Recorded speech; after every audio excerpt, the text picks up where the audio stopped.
Interestingly, it's another fresh Monday with a lots of big stories, big games during the weekend. I did tell you that these giants could be having a lot of course, things that could be happening. But at the same time, we did see a couple of other games, probably from the local scene, trying to push here and there. But all in all, I want to say, yes, it happened, and we're expecting to see more challenges here, more chances being created, more other things put. Yeah, it's so interesting. Owen Ezaga is my name. Of course, with me is Susie, who joins me right here, Linda, and a lot of things that she will be giving us also throughout India, as we shall be starting with the regional league. The international big story right now is the shocking move that Arsenal's Edu is set to, of course, make a shocking report coming in there, and he is going to be leaving Arsenal this very season. So bad news for them, according to the reports coming this very afternoon. Susie, good afternoon.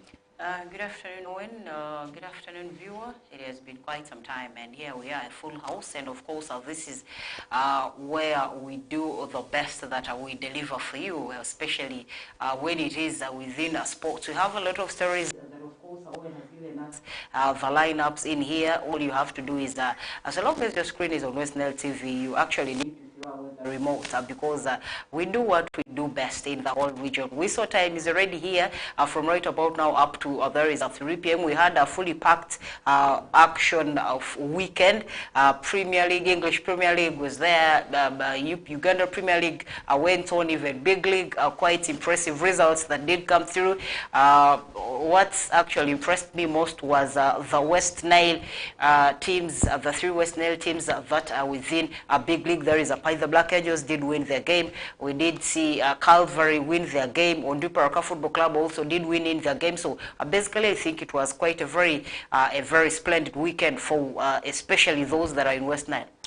Match day 2 of the regional league also went on with a couple of actions on card with Parombo Visions that started their game as early as the weekend started on Friday, beating, of course, Team Okolo Central by 1-0. I did give you that result, and Okokoro United beating Koboko Rising Stars by 1-0, and you did see obviously playing goalless with Nile Hippos on Friday. Odamachaku did beat Kochi Aban by 1-0, whereas Yumbe Hotspurs lost to Nyangilia by 2-1 in there. On Saturday, we did see Padea Rising beating Nebi Central. Nebi started on a good note, but this time around, Padea had to show them what to do. And then Paida United beating Kluva by 1-0, whereas Tipsa played a 2-2 all draw with the team of Barakala City. And on Sunday, you did see Pakwachi Youngsters playing 1-1 all with Arua City. Leah or Alpha Rising did beat team, of course, Arua Airfield by 3-0. Again, Arua Airfield suffers another loss. Whereas the team of Total lost at their own home to Araka Football Club, and Jumani Town Council are still trying to prove to be resilient and putting it 5 past, that is 5-1 past Androvu in that game. Now, of course, talking points should be about teams like, yes, one is Airfield, and then you have Nebi Central. Nebi Central started in a good note, but you couldn't see them get whatever they needed. The first game was 6, they put 6, and then of course the second game shows them that Padea did not really misuse their chances to see that they get themselves through in there. What went wrong for Nebi? What exactly do we expect from Nebi? Because normally I thought that's another team to watch out for. Is it going to be only if they are home, that's when they will get a win, and when they are away, it's going to be a challenge for them? For Nebi Central, by the way, I think it is one team, just like you had said, that was a team everyone thought that is supposed to be watched to come out this very years. a regional league season in there, because this is a side that we also did see pick up very well last season, but then somehow things did not work out for them, and they thought, okay, everyone thought that they had already realized where their mistakes were, and they had gone down to the drawing board to realize where the problems were and get all of the problems sorted in. But then somehow I think they still have a few problems that they need to sort out very well, because in between the break for the end of last season's regional league up to the start of the current one, there is ongoing. We did see, just like you had said, in game day one for there is an Nebi Central, they did wallop in their side by putting across 6 goals, and everyone thought, yeah, this season should be a season for Nebi Central. Nebi Central have learned from their mistakes and all that, but then just like you have said, we are also again seeing them trailing in match day 2. Possibly they're yet trying to settle, they're trying to get acquainted to, of course, the teams that they will be going to away. You know, there are a lot of new entrants into the team, so basically maybe they're trying to yet fully understand this and all that, but it's not yet very late for Nebi Central, because they were one side that really did prepare for this season's regional league. Yeah, a very good side, of course, that prepared. But all in all, I think there are a lot of things that you need to do now. Nebi, to me, I know you're watching, you should be taking this word so keenly. I think if Nebi can get a coach, that is the first thing. If Nebi can get a proper coach, then they would progress very well in this current team. And that is one thing I want to talk about. That's the biggest challenge right now with Nebi. They are playing aimlessly. They are not playing with purpose. The purpose is supposed to be now getting or attaining the Premier League, I mean the FUFA Big League sport. But you're seeing them play as a very good one. But I think there's still that issue of this is our team, a few individuals trying to interfere with a few things in there. Because trust me, I can confirm to you that Nebi did not lose any game in a friendly that they have played. All the friendlies they have played, they have not lost, not even a game that they lost to any team in there. So that means that they are a team that is ready to progress, but they need a coach. And preferably, I would say a coach who is not even a native, who is not a coach who is supposed to stay, who is from there. Why? Because he can easily be influenced and manipulated.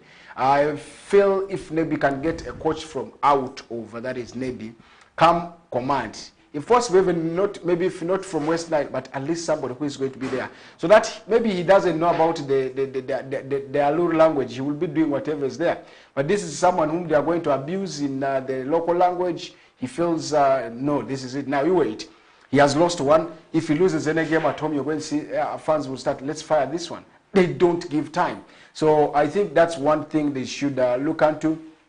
The management should really think of. I'm not saying that they should send away the current coach, but he can still be there to see that you have this, but have a head coach who is a qualified head coach, because the ones there, I saw their game, former players, and you know. So that is one thing for me I would really want Nebi Central to do, so that they know it's a one big thing to talk about. But all in all, can they really progress well? Can they push the team to advance to the next level and see things work out? That's the biggest talking point at Nebi that would be yielding out, because they have their fans. They have their fans, and something to add on, by the way, to what you just said. I clearly also accept that Nebi Central needed to get someone from out. But we all know Nebi Central is one side that has always, I should say, Nebi Central is one side that has always not allowed those that they've hired from out do their work. We did see them, we've seen in their previous years, we've seen them hiring coaches from out. One time they did hire Mr. Olema Hamza, but things did not work out here and there. And Nebi Central just needs to refrain from what you had said earlier on, the few people that feel they are the owners and they are the final decision makers. Things have to be done in their way. If you know that you know what you want to be done, why did you then hire someone? Once you're hiring someone, allow these people do their work.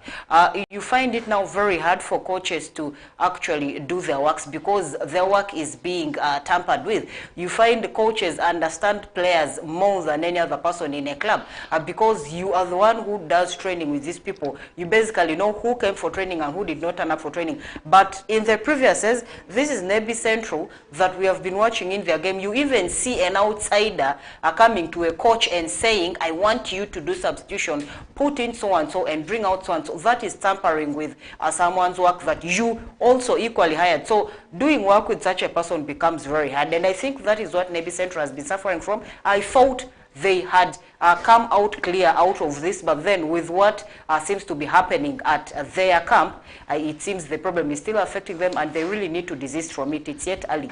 A very good one. Of course, I know the team like Nebi is going to progress, but just like a few things to be sorted out to see that this works out. It will give them a chance to prove what exactly it is. So that's one thing. But still another team to talk about is Airfield.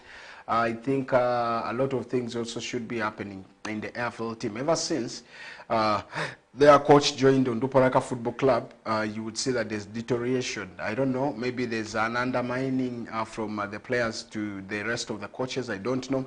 But you would see that even the flow of game is not the Arua Airfield you saw in when they were qualifying. The zeal, the energy is not yet like whatever is there. So it gives you whatever you need to push into. So that brings me to a question. Is there any other way that Arua Airfield could be? And what could have made them go? To me, I think the influence of the coach is one key thing because that could be affected. Maybe there's another thing that is happening at the club. For Arua Airfield, you basically would be wondering what actually is happening. From if you're one person that started following their games from 4th League division, actually from the lower league, from 5th League up to 4th League division games where they played and went to, there is the finals, they went to the zonals and came through up to where they are right now. It actually beats your understanding from the current Airfield that actually goes in for fixtures. You wonder what is happening. You really wonder what is happening. But the other time I was having a chat with their coach and I asked Anini, Mr. Ibrahim Faizo, I was like, what is happening? It seems you people are not, is regional league so hard for you? He told me regional league is very easy and anyone can play regional league and actually win it. I told Mr. Ibrahim Faizo, regional league is not easy, by the way. Cut off that mentality. Get to work, and whatever it is, you people should be knowing what the problem is. It is something that is in-house. The people outside have not yet put their fingers on actually what is happening. But then whatever it is, the entire team, the entire crew that is in Airfield, starting from the media people, the media personnel, every other person, the coaches, their chairperson and all that, they really need to work hard. Because look at the signings that they did, the unveilings that they did. These are guys that are proven. These are guys that have the experience. These are guys that know football. And they are people that actually can manage regional league games and fixtures, minus any other team that actually should be brought aboard for a game with Airfield. Whatever it is, they really need to fix it. They still have some little time to fix their mess, and they could be doing better.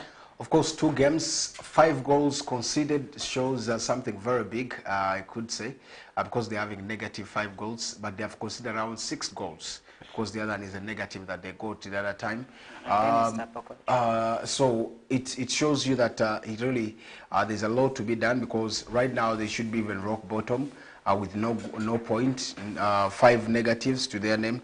That shows you that really they need to do much more for their game. But all in all, Arua City seems to be surprising people.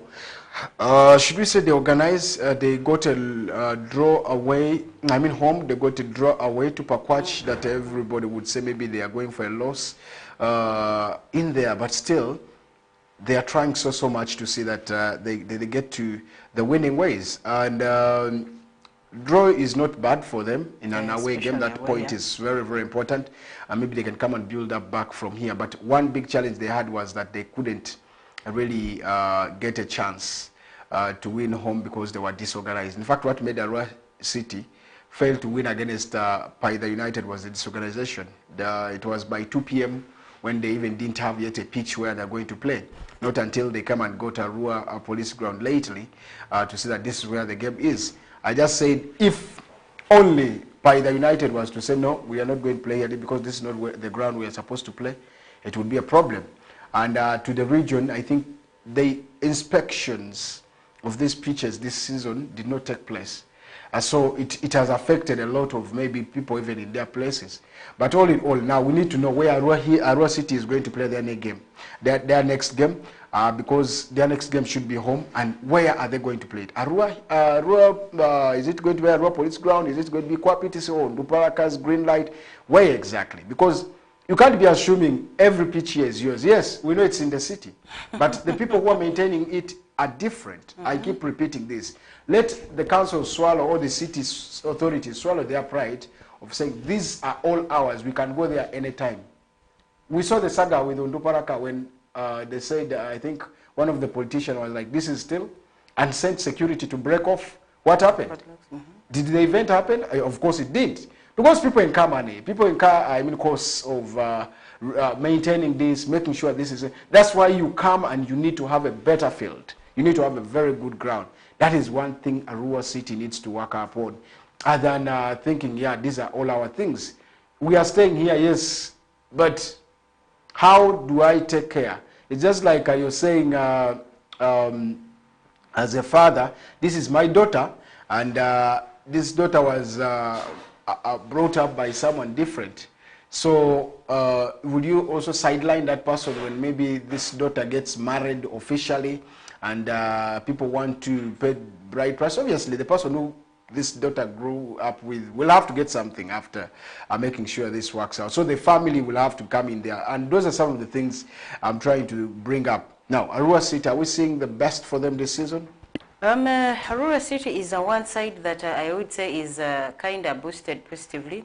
Because we did see them do unveilings here and there. I have seen them getting a few sponsorship deals here and there. One was with a health organization, and then another, I think, was the most recent a few days ago. And that, to me, is quite something very good that actually propels people, that actually motivates people to literally work very hard to see that results come through. One thing that you actually said that I want to consent is about Arua City traveling to St. Mary's Barrow March. There is in Pakwach, at the home of Pakwach Young Stars. I think it was quite very shocking because I literally even told them, you guys are going to you guys are going to come back without any point. All of you are going to leave the 3 points at Pakwach, but they did surprise people. And their good start shouldn't surprise a lot of people. There shouldn't be an excitement out there. The same Arua City that started on high gears last season, we did see what happened at the end of the day. I don't know whatever it is that is the problem with the Arua City players. You see them start on a high gear like this, but then somehow when things don't start working out, maybe management-wise, you see the players also taking part in that, and then they start dropping points, they start dropping results. You don't even see them for training and all that. I don't know. Yeah, some of those issues happen with a lot of the clubs almost everywhere. But for Arua City, for me, them starting on a good note is not an excitement, because this is also the same thing that we did see last season. But they did not finish in the same spirits that they started with the season. So maybe let's just keep watch. Starting on a good note does not mean that they are already good. Of course, getting 2 points in 2 games, you could be expecting them now to be maybe 4 points, because home was the best for them to win. And probably if they were good enough, maybe it would be also a win for them at Barrow March. But still, things did not work well. Now, let's look at how the teams are right now via table standings and see what exactly is going on, because Jumani seems to be flying, and they have a mission to go back to, that is the FUFA Big League, and see what exactly they need to do in case they surpass the playoffs.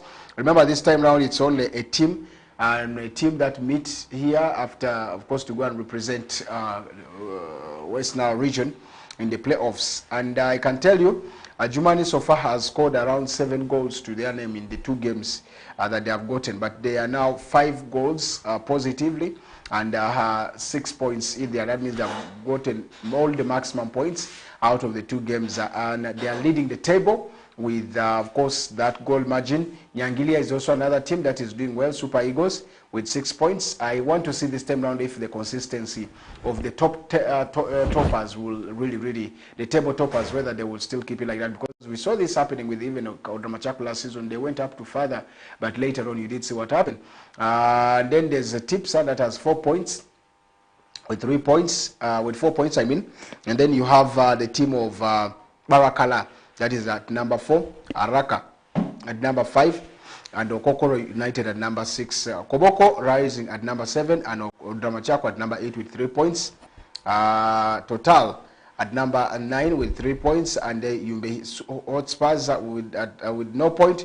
Kochi Aban and Andruvu all have no point. What's wrong with Kochi?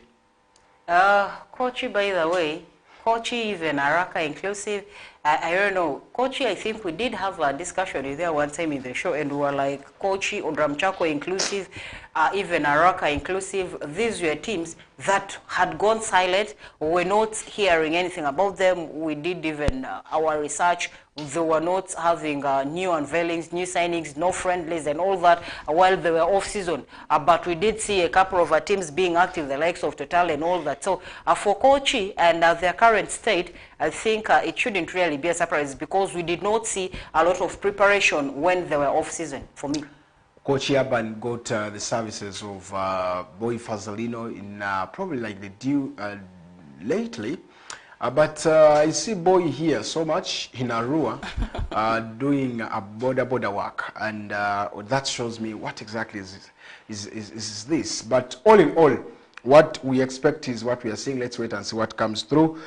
In the Nyagak zone, it was match day 1 where you saw Nebi Central leading, but match day 2 changes the narrative, where of course the team of Alpha Rising Stars leading Otto Ebori, topping the table with 6 points and 4 goals to their name. Nile Hippos of Madio Kolo with 4 points, and then Pakwachi Youngsters at 4 points, whereas Paida United with 4 points and Nebi Central with 3 points and 5 goals to their name, and Kuluva Rainbow with 3 points, and you also did see Parombo Mission with 3 points, whereas Padea Rising got that 3 yesterday.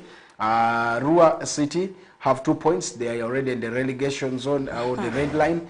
Visoni 1 point, Okolo Central no point, and Airfield no point. But all in all, that's how the teams are doing so far in there. There are 24 teams in these games, and we are waiting to see how they will be performing. Remember, 4 teams from each group will be relegated. That means a total of 8 teams shall be relegated and 8 teams shall be promoted in there. But still, it's match day 2, and you can't think about relegation right about now, because the way some teams start, maybe they may improve it in the due course of that is the game. Remember, Uganda Cup is also coming through, by the way. Teams should be preparing for Uganda Cup, because they will have to participate in those matches to see that they get themselves through in there now. Yesterday, we did see the FUFA Big League games also move on, but before that, there were also other games that went through, just like Paida. That got a sweet win. Of course, their first win at home against Ntunga Saze. And then you did also see the team of Blacks Power being held 2-2 all draw. And then by Karo Karunchi. And then there are also more other games. Arua Hill Sports Club also felt very happy after getting a draw away. And the road looks so good for them to still push forward. And then, of course, there were games that were also played on Sunday, where Buhimba did beat Team Maida Football Club by 3 goals to 0. Calvary Football Club was at home and beat Ntunga Saze by 2 goals to 0. Chigezi Homeboys lost to Boma, who, of course, now are tabletop, as I should say, by 1 goal to 0. Chiinda Boys had played 0-0 with Calvary and Gaddafi. Yes, I mean with Arua Hill, and then Gaddafi traveled all the way from Entebbe to, of course, Arua City to play Unduparaka at Greenlight, a game that ended 2 goals to 0. Whereas Karunji against Blacks Power ended 2-2. So all those are some of the games that were played. But all in all, you would see that there are a lot of things that are happening in this league because if you look at how teams are trying to do, this year's big league is not the big league that you would see one person dominate the table for quite a long time, because other teams already in the match day 6, others already in the match day 5. But you will see that every time there's a change over the leadership or the table topping in terms of who sits where in the big league. Big league, just like you have said, is quite a very interesting. It's becoming, you will fail to understand a team. Today you're thinking this team is going to win, and all that you find the team is being beaten or it's picking. Just like I should say what is happening in just like what is happening in regional league. Quite a couple of games here did go down. Just like you had said, there are also very tough fixtures, by the way, that are coming through within. There is the big league in there, where of course we shall be seeing Onduparaka traveling to away to play. I think that is Busoga, and then a couple of teams and a couple of games are in there coming through in the next fixtures. But then just like I said in the opening remarks, that this weekend has quite been a very good one for there is other teams, of course, that are in West Nile. We did see them win all their games, and Tungasazi, of course, was at Barukuru. And they did play, I think they did lose out to Pai the Black Angels, and then we did see Calvary also winning in their game 2-0. We did see Onduparaka Football Club winning their game against Gaddafi, that was yesterday 2-0 and all that. So basically it was quite a very good one, and quite a very impressive display, I should say, particularly in Onduparaka's game yesterday at Greenlight Stadium, where of course in the full time we did see them registering 2 goals, one being scored by Bida in a penalty that was caused by Samson Sizo Kuti, and then of course the second goal that still Caesar had to come through with an assist, and we did see Andama Junior making in a finish in there. Quite very impressive. Yeah, I think a game to talk about, but all in all, I think Kabonge really got it wrong over the team, I should say, because not for bad. If you look at Gaddafi's team, is one of the complete teams. With experienced players, and then with also a mixture of the young blood, and you could expect, of course, a good coach utilizing all these players so well ahead of whatever is coming, because this would be a day that you would say this team, yeah, this is where they would be. Even the size and the physique of the players, you would say this is it, but they didn't give their best to me. Because really you would see that Onduparaka has outplayed the team from even the start of the game. Though in the second half, yes, the team tried a little bit trying to shape up, but they were not so clinical enough also.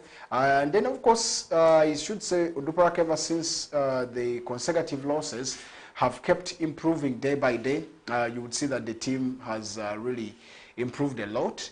They learn on the mistake every day, and one of the key moments is that players, I think, have realized that if we are to qualify, if we are to achieve whatever target has been put, we need to go step by step and focus game per game, and that is exactly what is coming in there. So it's going to be a tight one and a tough game probably to still proceed. It's not yet very okay for the team that I speak for, but we're looking into how do we get to the best, and how do we achieve whatever is needed. Maybe can we keep on table for quite a long time, or can we keep in that position for this? One of them is how do we attack the away games, which I think is one big thing that is right now happening, and the teams are trying so much to see that, yeah, in a way of getting the away win, we need to do this and that.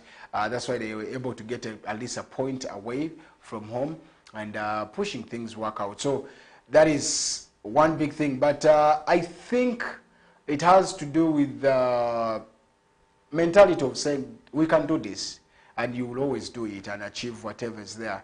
Not only that, you've seen Calvary also pushing very hard to see that they get, yeah, Paida has not been beaten, I should say, and they're a team that has not lost any game, but the way they're playing shows you that, yeah, maybe this is it. I didn't, by the way, expect at first the other time them to to even lose to Maida Football. I mean, draw with Maida.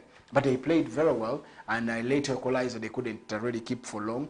That affected them. So those are some of the big things that you need to do. But I think this time around, Western clubs would be expecting at least two should be into the top tier. That is, if all that is required is put in place. But all in all, let's wait and watch the space. It's already match day 6 for other teams, match day 5. Of course, for the FUFA Big League, that is happening. And of course, this is how the table stands right now with the Boma. That is proving to be, of course, in place already with 12 points after playing 5 games. And then Gaddafi still sits at number 2, though they lost the game yesterday with 8 points. And then, of course, Onduparaka at number 3 with 8 points. Then there's Chiinda Boys at number 4 with 8 points. And then you have, of course, the team of Buhimba with 7 points. At number 5, number 6 is Black Spar with 7 points. Calvary is at number 7 with 7 points. Then Karo Karuji at number 8 with 6 points. Paida Black Angels at number 9 with 6 points, while Chigeze Homeboys is at number 10 with 4 points. Arua Hill at number 11 with 4 points. Ntunga Saze with, of course, 4 points at number 12. And Kataka at number 13 with 4 points. Busoga United is at number 14 with 3 points. And Maida Football Club is rock bottom at number 15 with 2 points. Now, of course, this is how the games are. And what are the next fixtures for these teams in the FUFA Big League? Arua Hill Sports Club will be at Peche Stadium to welcome Chigeze Homeboys. Arua Hill, after welcoming, of course, that is, yes, they are supposed to welcome Chigeze, which I think they played already. Now, they will have their next game against Calvary. That's their next game. And then Black Spar will take on Chigeze instead. And then you have Boma taking on Chiinda Boys. Onduparaka will be going to Busoga on 10th. Kataka Football Club will be taking on Karo Karunji. Ntunga Saze will be playing at Buhimba. And, of course, after that game, you'll be seeing, of course, teams like Paida play Busoga. Yeah, and then you have also Calvary that will also play Busoga in that same week, of course, only 3 days after. This time around, I love the way Federation has put the fixtures that if you go to a certain region and there are 2 or 3 clubs, you play them all before coming back to where you belong. So those are some of the big things so far in the FUFA Big League. Tight games, and we're expecting to see that things need to go on rightly. But I think there's one big sponsorship, a partnership that Paida Black Angels also unveiled recently. I think it's going to be a very good one for them. It's all about ticketing and knowing how, of course, they can you can buy tickets through online and the rest. So I think those are some of the things in there. We are hoping to see maybe them get also to the right position. They welcomed back their captain Ayo Raymond. I think that's a good addition to them. It is quite a very good one because in between off season there were a lot of issues that, of course, were concerning Ayo with getting affiliated with a couple of clubs in there is a regional league, and I think he did have to make the right choice and make it once to go with there is a Paida Black Angels. And also within Paida Black Angels, by the way, they have a lot of issues ongoing within the camp, especially when it comes to their coach that is currently the head coach. We all know Mr. Hassan is assisting because of the issues that we know. And the other time when actually they played at home in the most recent game with Ntunga Saze, I think they almost had issues because Ntunga Saze did score first before Paida Black Angels came through with an equalizer there. And I was meant to understand that that came through from now the intervention over that is Mr. Hassan. Otherwise, if he didn't intervene, it was quite going to be a very terrible scene for both the coach, the fans, and the management. So they are yet trying to see, they are yet trying to wait, because that very day I was also meant to understand that if they did not bag even one point, it was going to be the last day for the coach in there. So basically, a lot is happening in most of the camps. I remember saying here, by the way, threatening already to sack their coach before that game. And there are already coaches that they have contacted, a few who have also gotten to me trying to find out about the same club, trying to know what exactly is. Remember, Hassan does not have any qualification for that is coaching, just like how Amrin Ruben started his career in, of course, how when he finished football at 31, or he retired from football at 31, wanted coaching and joined to, that is Jose Felix Mourinho for his pro. From there, he came to, of course, got himself into another team in Portugal before he went to, of course, as an assistant. And warnings came through here and there by FIFA. Went to Braga, had a stink there, but they appointed him as a what? As an assistant, because he didn't have the qualification. So that's the same thing Hassan is doing. Not until even when he came to Sporting, he was also gotten as an assistant, but yet he was the one, the coach, underground. So that's what happened, not until he finished his papers with the Swedish international. But now, that is the same thing that Hassan is doing. But for Uganda, you will have to wait until the beginners is done.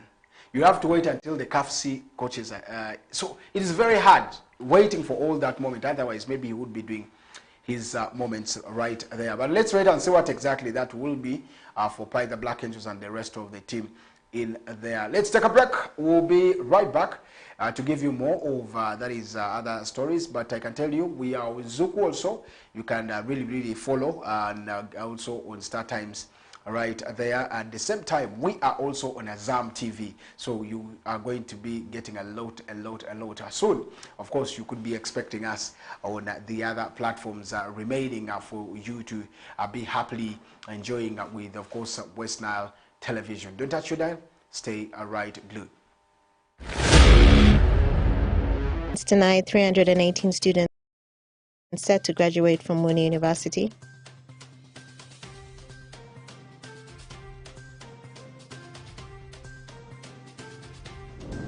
NEBI primary leaving examination candidates express readiness as exams kick off with briefing.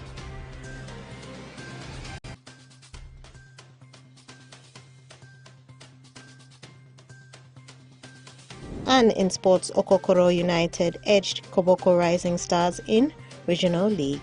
This and more in the Nowcast News Bulletin.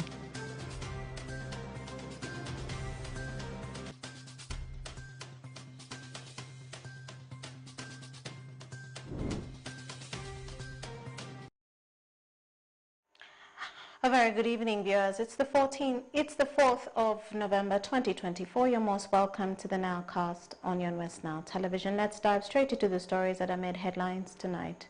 In Arua City, a total of 380 students from the 14 programs categorized of certificate, diploma, bachelor's degree, postgraduate diploma and masters are set to graduate from Mooney University in the 7th graduation ceremony set to take place on the 9th of November 2024 at Mooney University grounds. Take a look. Mooney University is set to graduate a total of 318 students from 14 programs categorized of certificate, diploma, bachelor's degree, postgraduate diploma and masters during the 7th graduation ceremony set to take place on the 9th of November 2024 at the Mooney University main campus in Arua City. During a press briefing held at Mooney University Big Innovation Hub, Associate Professor Simon Anguma Katrini, the Vice-Chancellor Mooney University, stated that there has been an overall increase in the number of graduates for the 2024 graduation year compared to 2023, where a total of 147 students graduated. This year, we have graduated a total of 314 students and 83%. The certificate programs, you may be wondering, universities are not supposed to run certificate programs. The certificate programs we are talking about are what we call higher education access certificate programs. These are programs approved by National Council for Higher Education to give access for those students who did not get the minimum points for university entry at A level. So they are admitted here,